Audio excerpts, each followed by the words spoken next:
BBC বাংলার সান্ধ্য অধিবেশন প্রবাহতে আপনাদের স্বাগত। আজ আপনাদের সাথে লন্ডন স্টুডিও থেকে আছি মানসী বড়ুয়া। বাংলাদেশের সর্বশেষ গুরুত্বপূর্ণ আপডেট সংবাদে আপনাকে স্বাগত। শুরুতেই সংবাদ শিরোনাম, পরে বিস্তারিত।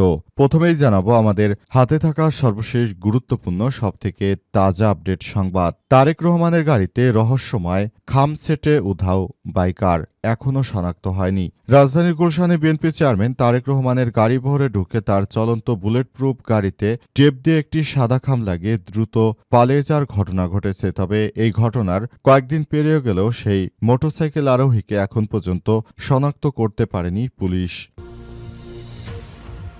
এরপর জানাবো পুরান ঢাকায় মেস থেকে জবি শিক্ষার্থীর ঝুলন্ত মরদেহ উদ্ধার। পুরান ঢাকার একটি মেস থেকে জগন্নাথ বিশ্ববিদ্যালয়ের জবির এক শিক্ষার্থী ঝুলন্ত মরদেহ উদ্ধার করেছে পুলিশ। আজ ৯টার দিকে রাজধানীর গ্যান্ডারিয়া ভাট্টিখানা এলাকায় ওই মেস থেকে তার মরদেহ উদ্ধার করা হয়েছে। নিহত শিক্ষার্থীর নাম আকাশ। তিনি জগন্নাথ বিশ্ববিদ্যালয়ের নাট্যকলা বিভাগের ১০ম ব্যাচের শিক্ষার্থী ছিলেন। এদিকে ম্যাজিস্ট্রেটের সঙ্গে বাগবিতণ্ডা, রুমিন ফারহানাকে শোকজ। নির্বাহী আচরণবিধি লঙ্ঘনের অভিযোগে ব্রাহ্মণবাড়িয়া ২ আসনে স্বতন্ত্র প্রার্থী ব্যারিস্টার রুমিন ফারহানাকে কারণ দর্শানো নোটিশ দেওয়া হয়েছে। আজ জেলা রিটার্নিং কর্মকর্তা ও জেলা প্রশাসক শারমিন আক্তার জাহান স্বাক্ষরিত এক চিঠিতে তাকে আগামী ২২শে জানুয়ারি সকাল ১১টায় জেলা প্রশাসক কার্যালয়ে উপস্থিত হয়ে ব্যাখ্যা দিতে নির্দেশ দেওয়া হয়েছে। জানাবো মুফতি আমির হামজার বিরুদ্ধে মামলা। বাংলাদেশ জামাত ইসলামের মনোনীত প্রার্থী মুফতি আমির হামজার বিরুদ্ধে মামলা দায়ের করেছে বিএনপির ছাত্রদল। ছাত্রদলের পক্ষ থেকে অভিযোগ করা হয়েছে আরাফাত রহমান কোকর নামকে বিকৃত করে এবং খালেদা জিয়া অসুস্থ থাকার পর যখন কারাগারে ছিলেন তখন তার বিরুদ্ধেও বিকৃত কথাবার্তা বলেছেন মুফতি আমির হামজা। সেজন্য ৫০১, ৫০২ দণ্ডবিধিতে তার শাস্তিযোগ্য অপরাধ, এজন্য তার বিরুদ্ধে গ্রেপ্তারি পরোয়ানা জারির আবেদন জানিয়েছে বিএনপির ছাত্রদল। আর ছাত্রদলের পক্ষ থেকে কুষ্টিয়ার আদালতে মামলাটি দায়ের করা হয়েছে। এবং সর্বশেষ জানাবো ইরানে বিক্ষোভে নিহত বেড়ে ৫,০০০। ইরানে সরকার বিরোধী বিক্ষোভে অন্তত ৫,০০০ মানুষ নিহত হয়েছে। তাদের মতো প্রায় ৫০০ জন দেশটির নিরাপত্তা বাহিনীর সদস্য। ইরানের একজন কর্মকর্তা রয়টার্সকে এই তথ্য নিশ্চিত করেছে। কর্মকর্তার ভাষ্যমতে বিক্ষোভের সময় সন্ত্রাসী ও সশস্ত্র দাঙ্গাবাজেরা নিরীহ ইরানিদের উপর হত্যাকাণ্ড চালিয়েছে। প্রিয় দর্শক, এতক্ষণ শুনছিলেন সংবাদ শিরোনাম, এবারে বিস্তারিত। তবে তার আগে বন্ধুরা অনুরোধ থাকবে এই সংবাদটিতে একটি লাইক দিন।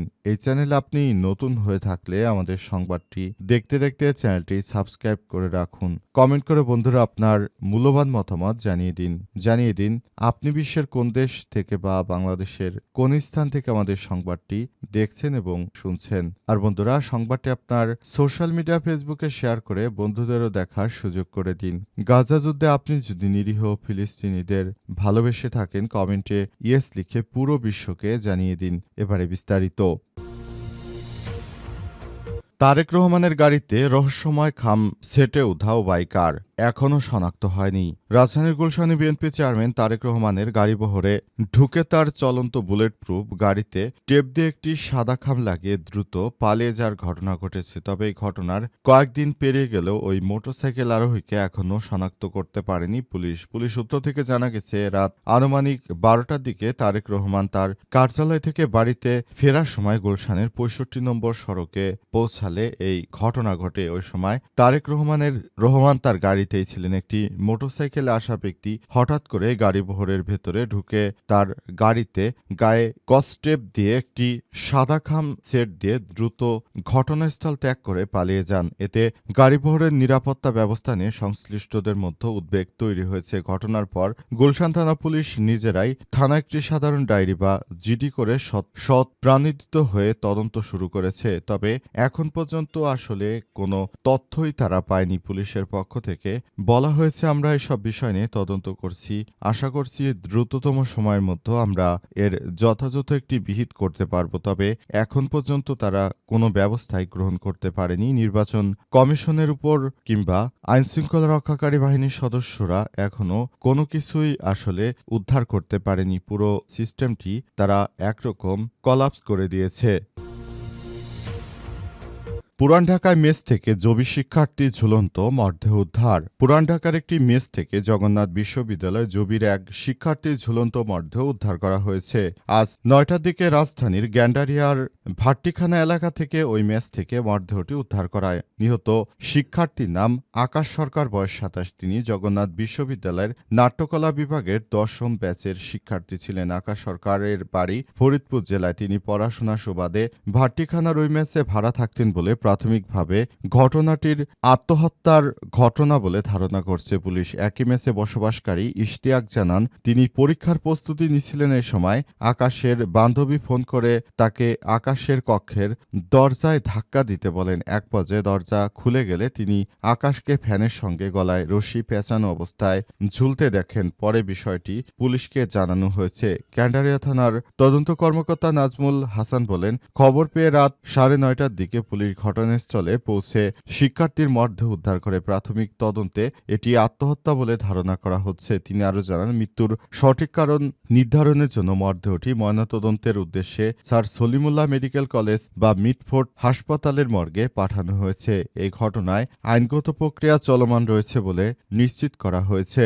এই ঘটনার পর ওই এলাকায় পরিস্থিতি থমথমে অবস্থা বিরাজ করছে। সবাই বলছে, কিভাবে এই ধরনের অনাকাঙ্ক্ষিত ঘটনা ঘটল এবং যে বান্ধবী ফোন করে দরজা ধাক্কা দিতে বলেছিল তার মৃত্যুর সঙ্গে কোনো যোগসাজশ রয়েছে কিনা সে ব্যাপারটি নিয়ে তদন্ত করা হচ্ছে। অধিকতর তদন্ত করে বিস্তারিত তথ্য জানা যাবে, এমনটাই বলা হয়েছে।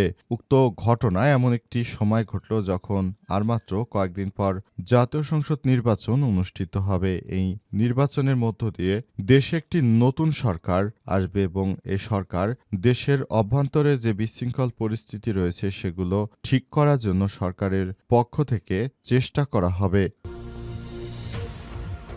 ম্যাজিস্ট্রেটের সঙ্গে বাকবিতণ্ডা, রুমিন ফারহানাকে শোকজ। নির্বাচনী আচরণবিধি লঙ্ঘনের অভিযোগে ব্রাহ্মণবাড়িয়া ২ আসনে স্বতন্ত্র প্রার্থী ব্যারিস্টার রুমিন ফারহানাকে কারণ দর্শানো নোটিশ দেওয়া হয়েছে। আজ রাতে জেলার রিটার্নিং কর্মকর্তা ও জেলা প্রশাসক শারমিন আক্তার জাহান স্বাক্ষরিত এক চিঠিতে তাকে আগামী ২২শে জানুয়ারি সকাল ১১টায় জেলা প্রশাসক কার্যালয়ে উপস্থিত হয়ে ব্যাখ্যা দিতে বলা হয়েছে। এর আগে রুমিন ফারহানার বিরুদ্ধে মব সৃষ্টির অভিযোগে আনেন রিটার্নিং কর্মকর্তা ও সরাইল উপজেলা নির্বাহী কর্মকর্তা ইউনো মোহাম্মদ আবু বকর সরকার।